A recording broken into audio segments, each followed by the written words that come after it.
Hello friends, my name is Michelle Fondin and I am the author of How to Run a Successful Yoga Business and Not Go Broke, Lessons from a Yoga Teacher, Entrepreneur, and Modern Hippie. Now, of course, you guys know that I am actually in the midst of promoting my two new books, Chakra Healing for Vibrant Energy and Enlightened Medicine, Your Power to Get Well Now. And this video is a little bit of a different tone from the video that was posted yesterday when I was able to open my new book, or a box of my new books. And as part of my mission and what I do as far as an author, speaker, yoga teacher, meditation teacher, Ayurvedic practitioner, what my mission is to be as authentic and real with you as possible. I really believe that that's always been my mission in life. In fact, that ever since I was really little, that I was odd. I was a little bit different because I really strove for authenticity and to be the most authentic person that I could be. And, I learned that through hard life's lessons, but also it was something that was inside of me. I had a really tumultuous childhood, and I used to make up a lot of stories about, who I was as a person or who my parents were, because I was really embarrassed and ashamed. And then as I grew up, I just thought, being authentic with people is the best way to be. Being truthful, authentic, real with people is the best way to be. And that's what I really strive to do. I've been struggling with this as far as how much of my story to reveal to you guys. And in my books, you can see that I do tell bits and pieces of my story. A lot of you know, when you have read The Wheel of Healing with Ayurveda, especially that book, that I talk a lot about my journey with cancer, with thyroid cancer, and how I was able to get well with Western medicine and then with Ayurvedic medicine and other healing modalities as well. And the chakras were actually a part of that too. So, but for me, I just felt, I was talking with my sister last night, I'm gonna be honest and frank with you, just to give you a heads up, this video is going to be very raw and candid. I'm not going to sugarcoat things. I'm going to go into some detail on my personal life and some detail on what happened to me in my business and how things went down. And I've never revealed this to anybody. There's been a very small handful of people who actually know the real story.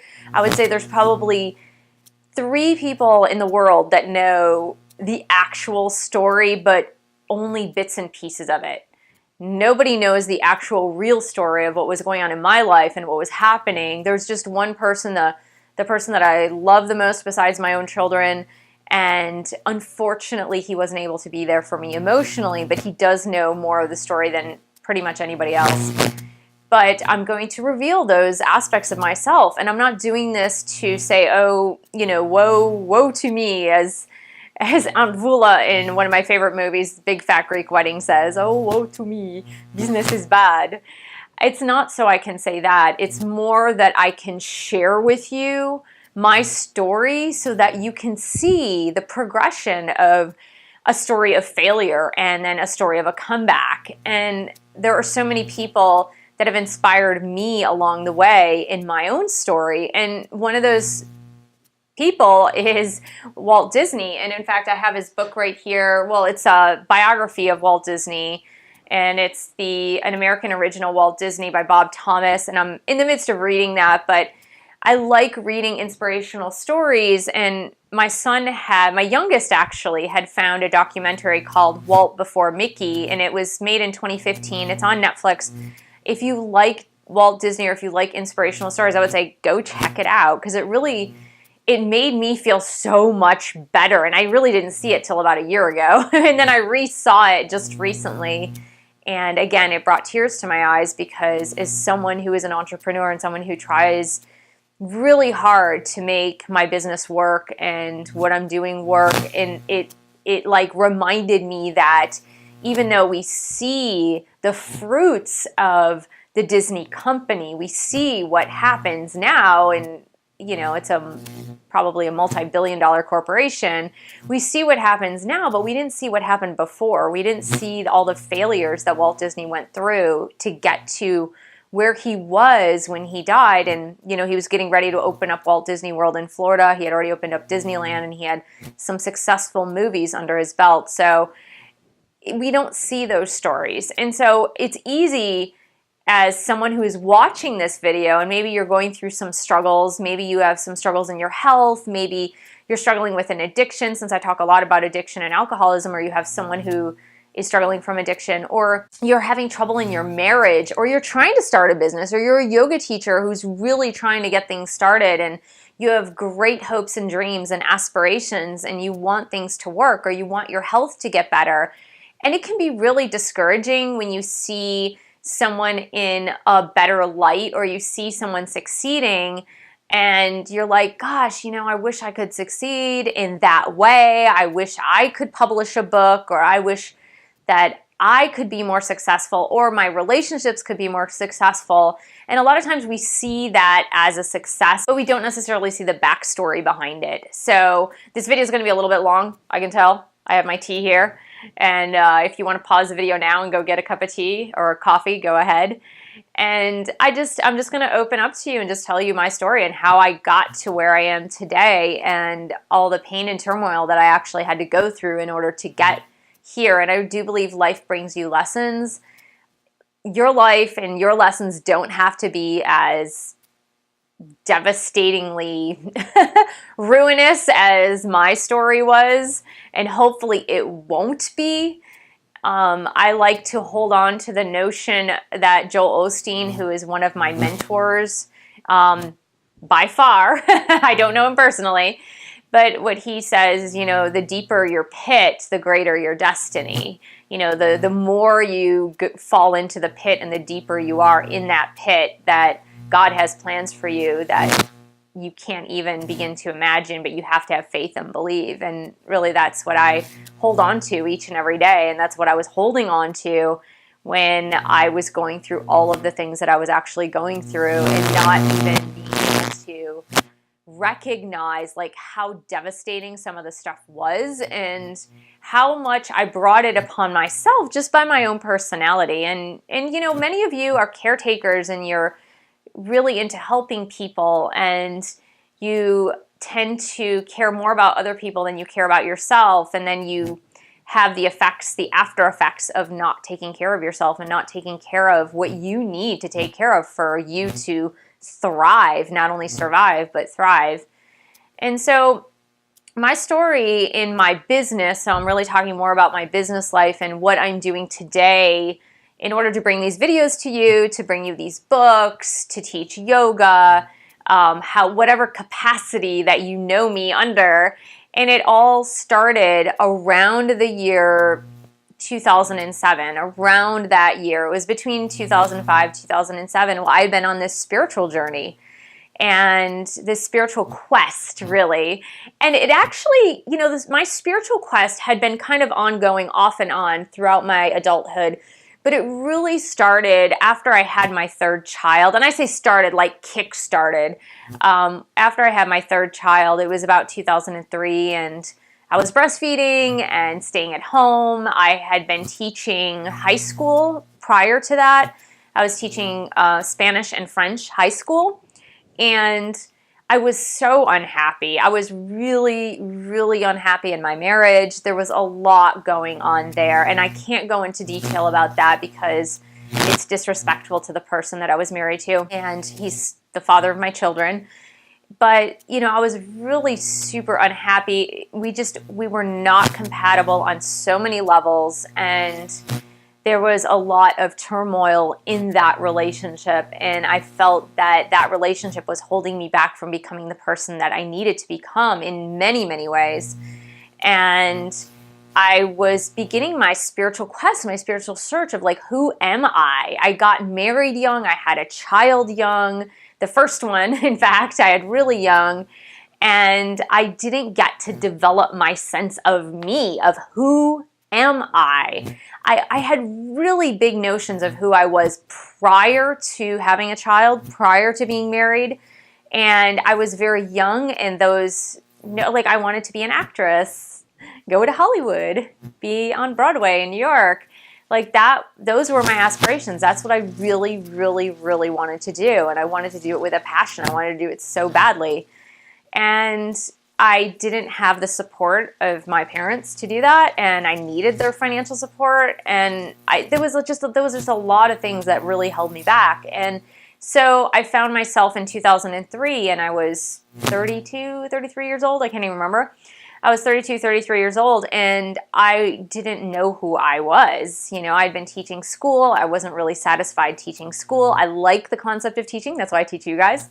But I knew that wasn't my life path. I knew that's not what I was supposed to be doing. And raising children, as I mentioned in my video on life purpose or dharma, I knew that raising children was a part of my life purpose, but I knew that wasn't the whole story. That wasn't the whole thing. So I began reading Paul Pearsall's, it was actually a graduation gift, a high school graduation gift from my father's girlfriend, who I really adored at the time. And I can't remember the working title now. Paul Pearsall, look him up. And I think it's one of his first books. It really revolves kind of around life purpose. So I was reading that, and then I was going to the library. Again, I was breastfeeding. I had a lot of extra time where I just had a baby in my arms, and I couldn't really do a whole lot more than read or listen to audio tapes. And I picked up Dr. Wayne Dyer's Manifest Your Destiny. And I picked that up, and I began listening to it, and it made so much sense to me. And I listened to it again and again and again and again and again. And then I just got my hands on like every single thing that he possibly wrote, and got my hands on as many audio tapes as I could. And then it catapulted into more of like Deepak Chopra, Wayne Dyer, and just this spiritual awakening for me that was beginning to happen when I was like 33. And let's fast forward to 2005, and again, like really deep unhappiness in my marriage, and my ex-husband is French, so I thought, well, maybe it'll help things if we move to France. So we made arrangements to move to France because I thought, well, if he's closer to his family, maybe that will help our marriage, help our relationship. And we moved to France, and I'm, of course, at this point, right after my third was born, I was a stay-at-home mom. And so we were in France, and again, beautiful home, gorgeous place we were living in. We were living in Provence in the south of France. And I found myself, again, on this spiritual journey, just reading as much as I could read, and listening and journaling, and just trying to do as much as I could in the way of health, well-being, doing yoga every day, doing guided meditations, just trying to better myself in every possible way that I could think of to better myself, and just keeping on that spiritual path, keeping on that positive spiritual path. And it got to the point in about 2006, so this is 2005 to 2006, toward the end of 2006, I just said, I can't do this anymore.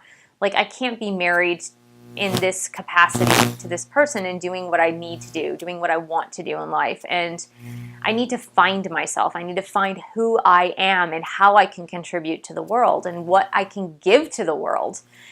And it was at that point that, I started writing my books. I started writing fiction, actually, before nonfiction books. So I started writing my books, and I tried in earnest to get published for like well over a year. Like, I was sending, at that time, it was like the internet was kind of at its infancy. It was really, especially in France, like it wasn't as far advanced as it was in the US, and we were living in France, and a lot of publishers at that time still were saying, we want the physical manuscripts. So I was sending physical manuscripts from France to the US with all the postage and everything.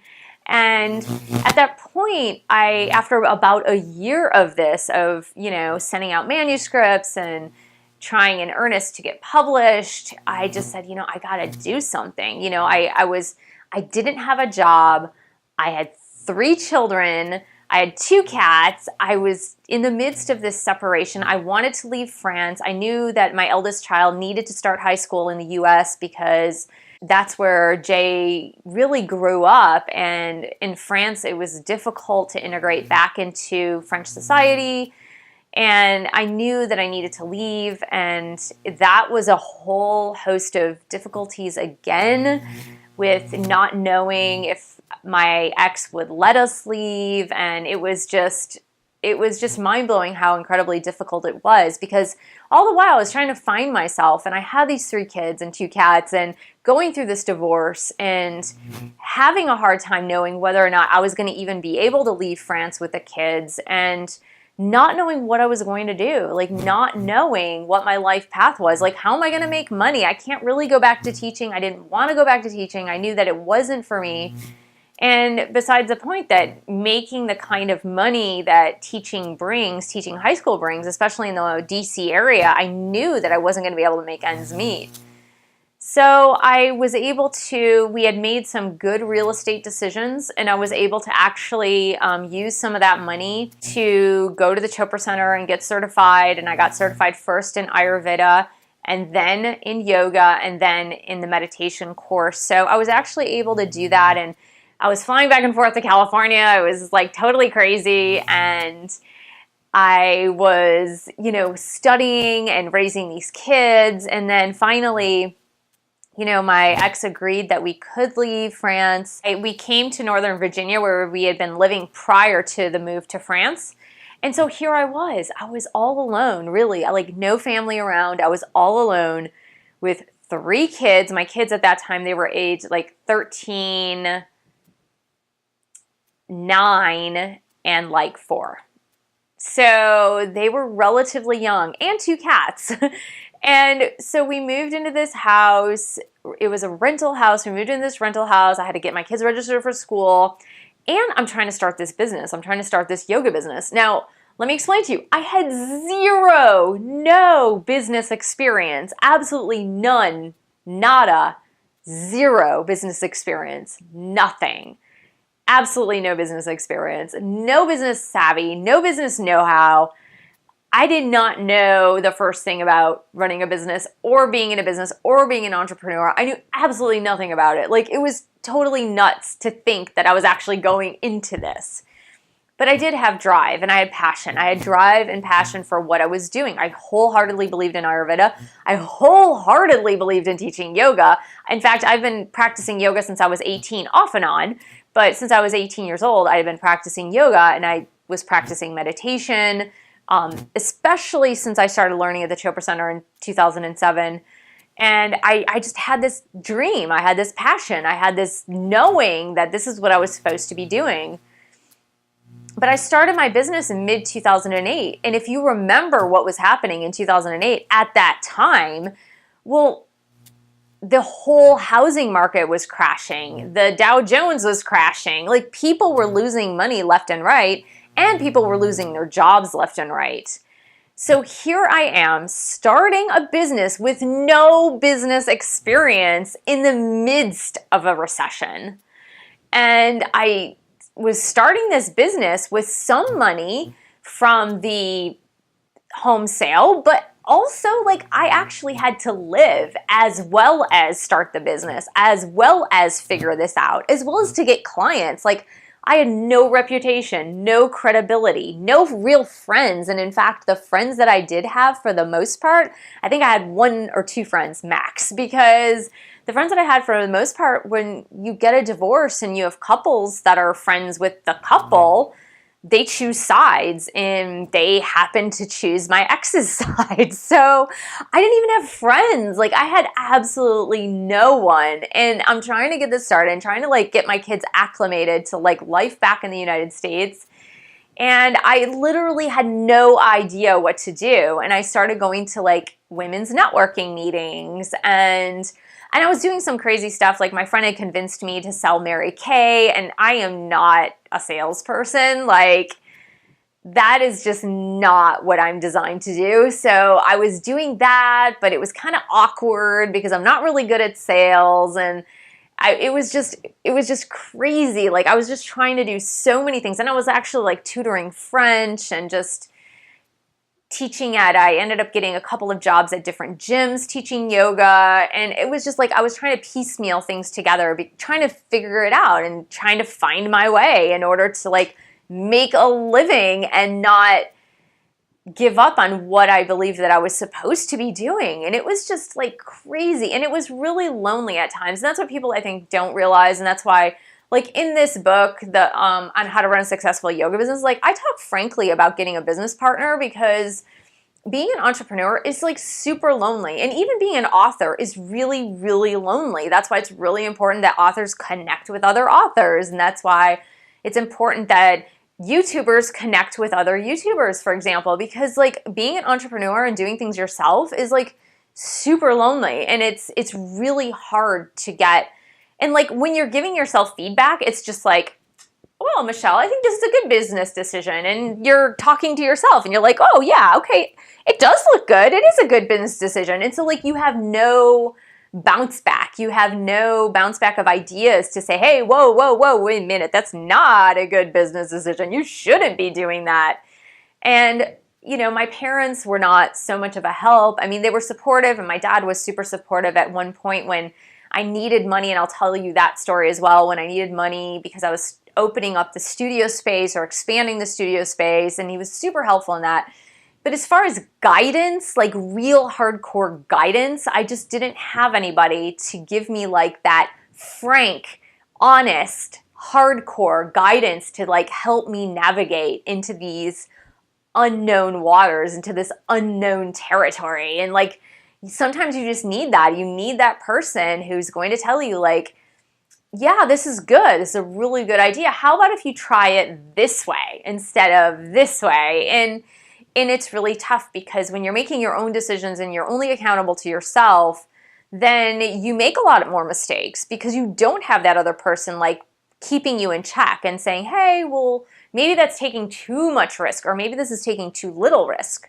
So it was just trying to navigate that. And, you know, people were so gracious and kind. Like I found a space in a church, this Methodist church that had a daycare in it, and I offered to pay them 10% of what I was making. Honestly, I had 0 clients at that time, and I thought, well, I'll just create some flyers and advertise to the moms and dads who are dropping off their kids at the daycare. It was like a preschool, it wasn't a daycare center, but like a preschool. And I did end up getting some clients that way. And the church was like super nice. They gave me their sanctuary actually to teach yoga in a couple days a week. So I was able to do that. And so I did find people like opening doors to me and being super kind and really nice and super generous.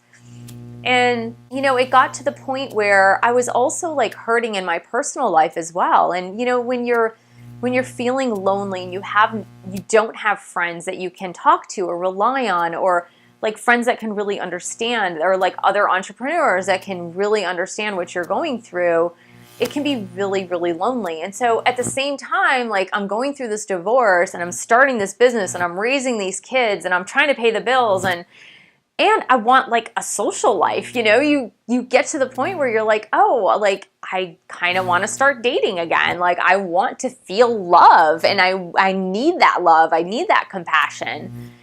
And, you know, I did end up getting into a relationship. And unfortunately for me, not having completely probably processed the previous relationship, I found myself in a difficult relationship where this person was very giving, but at the same time, there wasn't complete surrender and giving. It was more like this tug of war, this push-pull tug of war that was going on. And this person had a lot of personal problems as well. And just, it was, ultimately, it really was not good for me. And I found myself giving way more in the way of emotions and my time and just my own personal level of compassion and empathy for this person, giving more to that relationship.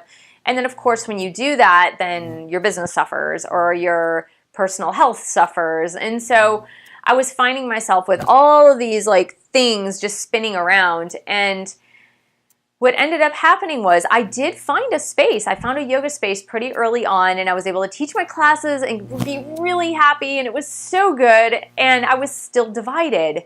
And when I did expand, you know, my dad lent me all this money so that I could pay off some debt in order to really open and expand this yoga business. But it was still a struggle. It was never easy. And I just want to let you know that. Just know that when you see really successful businesses, or you see really successful yoga studios, or you see really successful authors, that it's never a straight road to success. There are a far and few between. There are very few success stories that you see people go from 0 to 100 in like a year. And that's really super rare. Most people's stories is that it takes time, and there's a lot of failures, and there's a lot of bad judgment before they reach those levels of success that you would consider to be a success.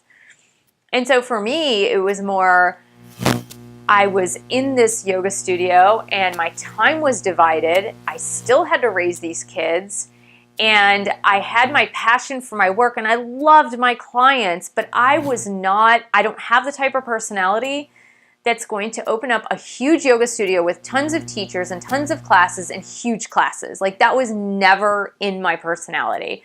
And I'm a little bit more of an introvert, and that really hurt me in business, because not only was I trying to keep my classes relatively small, but under 15 students, not like 50, where some of the yoga studios that are more successful, they have like 30, 40, 50 in their classes, and they have classes around the clock, and they have classes every day. And, my dedication was to my children and in being a mom and being a person who takes care of a home. And it wasn't 100% on doing the yoga business.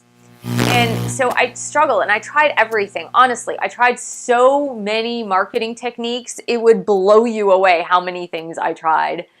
And I tried so much, just like marketing to everyone, everywhere, everything, every possible idea you could possibly think of.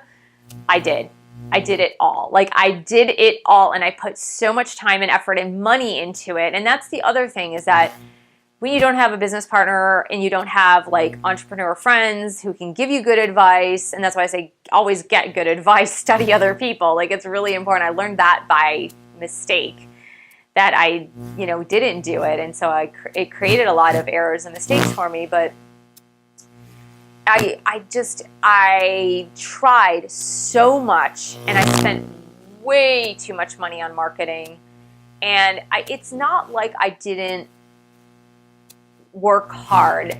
The thing is that when you're drowning, when you sense that you're drowning, you try to reach for anything you can. And really, it came to the point of that. It came to the point where on one side, I was helping people. Like, it's amazing to be able to help people. It is so incredible, like incredible feeling of being able to help people, and you see their development, you see how enriching it is, and you see how rewarding it is to help people.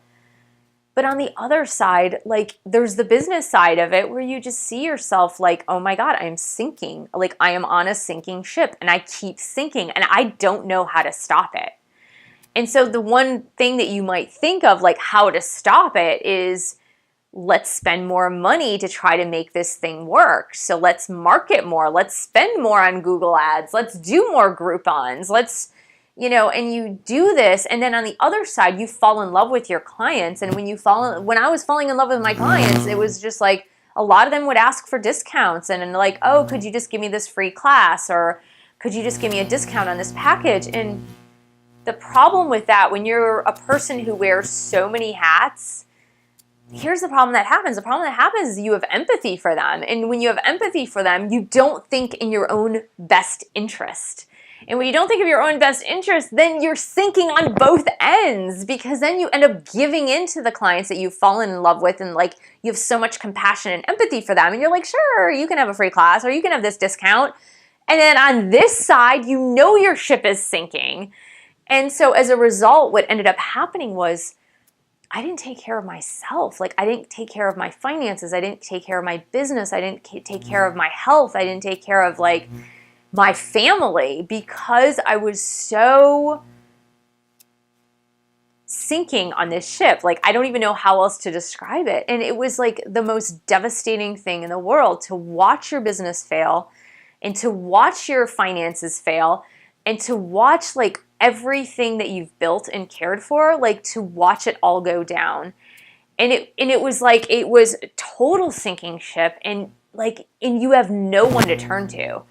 And for me, that was like the epitome of devastation, is that I really didn't have anybody to turn to.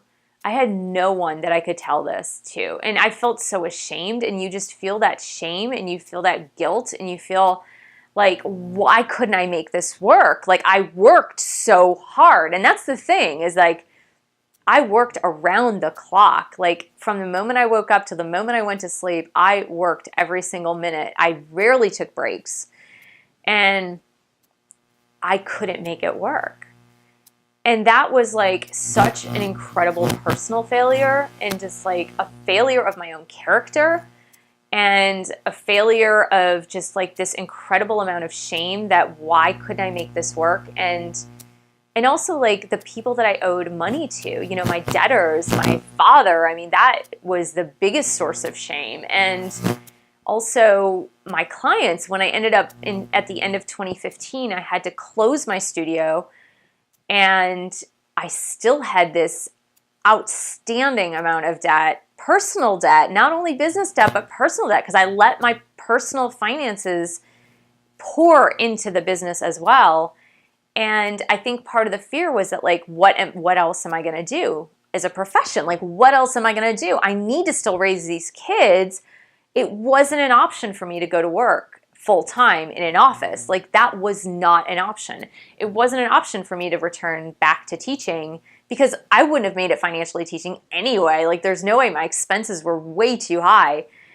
And so I just found myself in this like dark, dark, dark place, like this horribly dark place where I felt like no one could understand, like absolutely no one could understand what I was going through. And I didn't have anyone to talk to. I didn't have anyone to turn to. I couldn't even tell people like how bad it was. It was like so incredibly embarrassing that I couldn't tell people how bad it was. It was beyond me how like terrible and embarrassing it was. It was so awful. And then meanwhile, I have clients that I owe yoga packages to. And what do I tell them? Like, I wasn't going to file bankruptcy because it would have been absolutely pointless to file bankruptcy, but I didn't know what to do. So I ended up, even in the midst of my like depression, even in the midst of like the devastation, even in the midst of the sinking ship, I had made the decision to bring my yoga classes back home and start teaching at home, which in retrospect, I should have done like 3 or 4 years prior to that. And I brought those yoga classes home, but for the first month, I even ended up giving free classes. I mean, they were prepaid for the studio, not for my home. But I ended up giving like free classes and not making money when I really needed to make money. And so I have this mountain of debt, and I owe my father all this money, and I owed these classes to these clients, and I still have to be in good spirits to raise these children. And I have to be inspirational. Like, when you're going through so much turmoil, like, how can you be inspirational for others when you're supposed to be lifting others up and making others feel inspired and happy and healthy and whole? And I was in such a dark place that I tried my best, and I probably did an okay job of it, but I wasn't nurturing myself. I wasn't taking care of myself. And all through 2016, it was a dark, dark, dark place where things got so bad that like I didn't even know if I would have money for food that week. Any week, I would try to pay all my debtors, pay my bills, and then what was left for me was sometimes like $20 a week. And like for 18 months, I didn't go out. I didn't go on like a date even, really. Like, I didn't go anywhere. I just stayed at home and worked and tried to make the best of the situation that I could. But I think I turned to like self-punishment because I felt so guilty about failing, about not making it work. So I give you this story to tell you that, there are so many people that come to that place where things look peachy and things look like you're successful, and there's such a huge backstory of devastation and failure and lack of success and turmoil and hurt and sorrow. And for me, it was like the hardest period of my life. It was more devastating closing my business and the financial devastation of it than the divorce. Like, it was so much more devastating. But in the end, in the retrospect, when I think about it, my classes did start picking up at my home studio. And, I have deep faith and trust in God. And that is the only thing that got me through, because honestly, there was not another human being that was capable at the time to get me through what I was going through. And I think part of that is that I didn't want to divulge everything, because I was super embarrassed. It's really embarrassing to reach that point in when you hit rock bottom financially, when you're trying to give to others and you feel like even though you're doing the right thing and you're giving and you're helping other people, that it's not coming back to you in the way of finances, in the way of friendships, in the way of having your life be in a better place. And it wasn't. There was a huge lag time. I mean, the lag time was humongous. And it did finally start to come around, I'd say mid 2017. So it hasn't been that long that it's starting just now in the past 6 to 8 months to actually turn around, where I feel like I can take a breath. And I think for me, the hardest part in that was feeling like I let myself down and feeling like I let others down as far as my children go and my clients. And I felt that I was so, like, I disappointed myself so much that my inclination was to do self-punishment, meaning to work even harder and to deprive myself even more. And I don't believe that's the solution. I believe that the solution is to forgive yourself, that you're human and you make mistakes, and I'm human and I made mistakes, and I worked really hard and I had a lot of bad karma, bad luck. I don't know, because I don't think I made reckless choices. I think I made choices that were perhaps a little overcompensating, but I don't think I was actually reckless. And I think I just needed to cut myself some slack. But then you also don't know why things happen. Like, it's really hard to understand until it's like a few years down the road. It's really hard to understand, like, why did those things happen? Like, why was I able to like start building this business and have it be such a struggle for like 7 years and then have it fail? And then after that, like being in this financial pit, like financially devastating myself and my family. And, and luckily, thank God that we never lost our home. We still have a place to live. We've been in the same place for over 8 years. And we did somehow manage to get food on the table. Like, that did happen. At one point, I had to reach out to my church and ask for help to pay rent. I mean, that was like the most humiliating and like just horribly embarrassing piece of this story. Is just like nobody knows this except for my mother. I think my mother is the only person that knew this. And like, how it was like truly living like hand to mouth. Like, it was truly living in that place of, I don't know if we're going to make it to the end of the week. Like, I just don't know. I don't know how this is going to happen. And having to reach the point in decision where, I have to let go of some of that debt and just not pay it. Like, for me, that was a huge blow on my integrity, because I consider myself to be a person of integrity, and I've always honored my obligations, and it was I had to come to the point where, again, it's about taking care of yourself. I had to come to the point where I had to take care of me and let some of that other stuff go. And so it was a great life lesson of taking care of oneself. Please take care of yourself. And not giving too much of yourself without replenishing back what you've given away.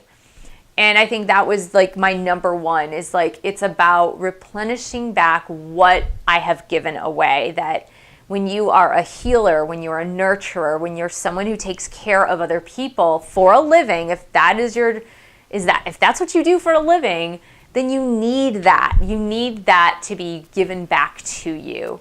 And you need to constantly replenish. And you need to have those supportive friends and people that support you in your work. And if you're an entrepreneur, you really need that support team, that support network. And I'm starting to think about getting that support team now that things are coming more into the light rather than being in the darkness.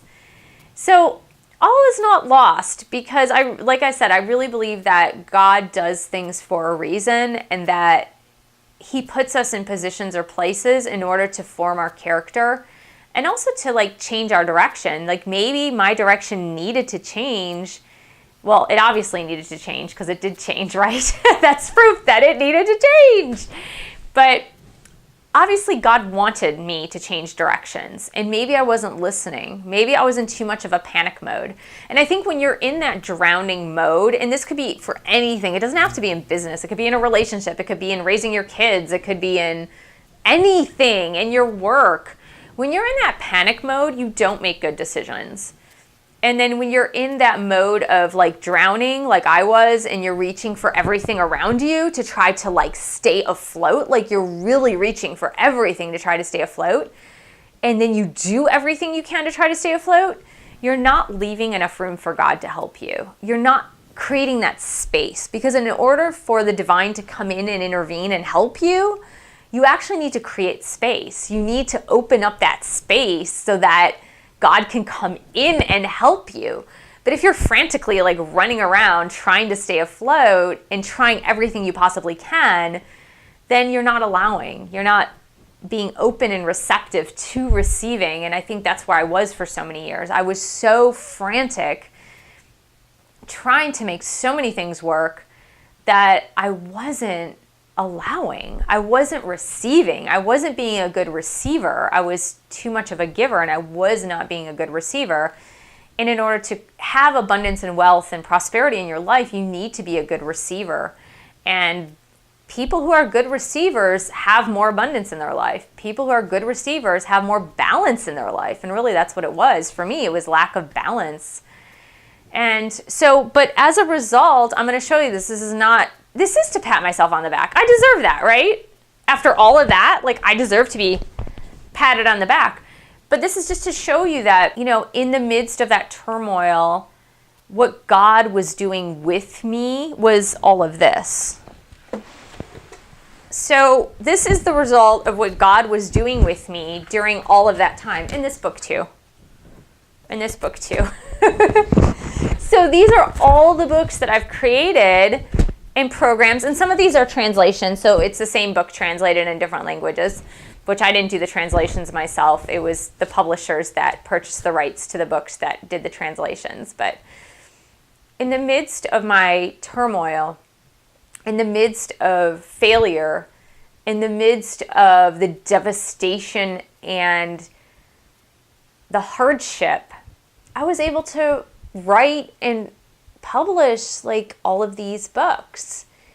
And so I believe that in the end, God really uses our failures to help us, to bring us forward.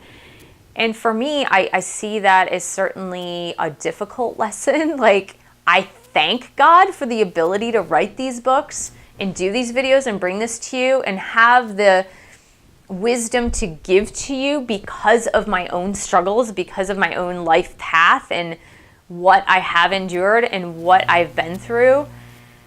I'm grateful for that. I'm not out into the light completely yet. Like, I'm getting there. I'm not 100% there. And I think a lot of that has to do with my own definition of success. And I think I'm hard on myself. I think a lot of entrepreneurs are really hard on themselves, but my vision of success will come when I feel financially free. And for me, that's my vision of success. I mean, my vision of success is being financially free.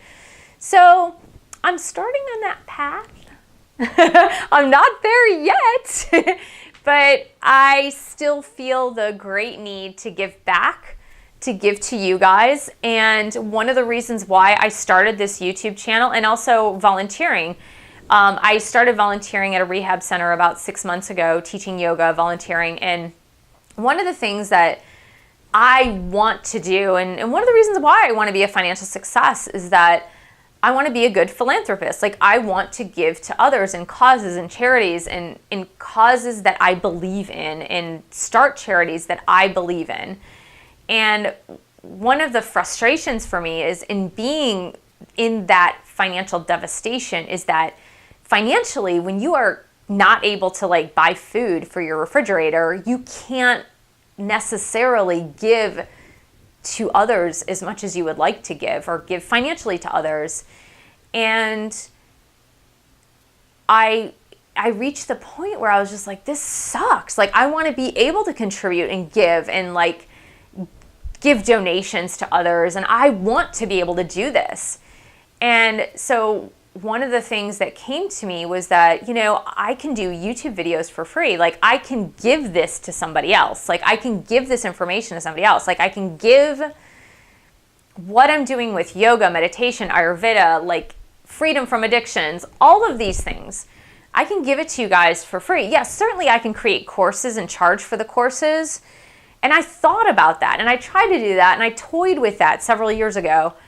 But in the end, I figured, you know, this is my way of giving back to you guys. I don't have to charge for this content. It is my way to give back to my community, because you guys are my community. It's my way to give back to my community. And that I believe when you give back to your community, when you give to others, that you will receive. Like, it will come back to you somehow. In some way, it'll come back to me. And so that's why in earnest I started this YouTube channel. I started several years ago, but I really started in earnest probably around September of 2017. And so for me, that's what this is. That's what this forum is for. It's for me to give back to you guys and not charge you for it. And obviously the same thing with teaching at the rehab center. Now, initially I went into teaching at the rehab center because I was trying to get a scholarship for a Tony Robbins program, which I still may end up doing, I don't know. But my initial reason for starting was like, oh, like I need to do volunteer hours to get this scholarship for this program. But after a few weeks of teaching there, I was like, you know, I'm just gonna teach here until I move to California, because I feel that it's good to give back. And even though I can't give back necessarily monetarily right now, what I can do is give my time.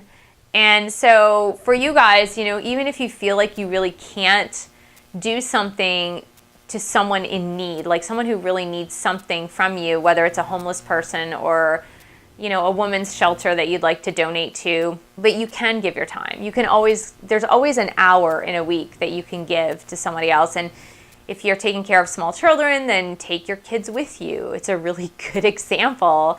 It's a good way to give back to your community.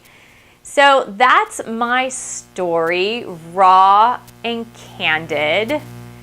And I hope it actually just inspires you to know that even though you have big dreams and it doesn't seem like your big dreams now are going to come to fruition, that if you walk in the shadows, that the light will come. Like, you have to walk through the shadows to get to the light. That happens for most of us, right? For most of us, that's the way it is. We have to walk. Hopefully your shadows are not as dark as mine were, but hopefully you can walk into the light and you can see the development of your dreams coming to fruition and happening. So I wish you luck and encouragement, and I am with you in spirit, and I know what you're going through, even though I don't know what you're going through, meaning like there's so much that I've gone through in my personal life, my romantic life, my business life, like everything, financial life. And I think I've run the gamut in my health as well, but that was earlier on in my 20s, because I made the decision that I will never get sick again. Like, it's just not happening. That's just not happening. I've been through it all. So even though I don't know what you're going through, I know what you're going through, if that makes sense. So thank you so much for joining me. Please subscribe to my channel below. Share this video with friends, family, and your dog. Support me on Patreon. Thank you for your support. You can pledge your support with $1 a month, $3 a month, $5 a month, $20 a month, whichever you can afford to support the wisdom that I am sharing on this platform. Thank you so much. Have a great day, and I'll see you in the next video.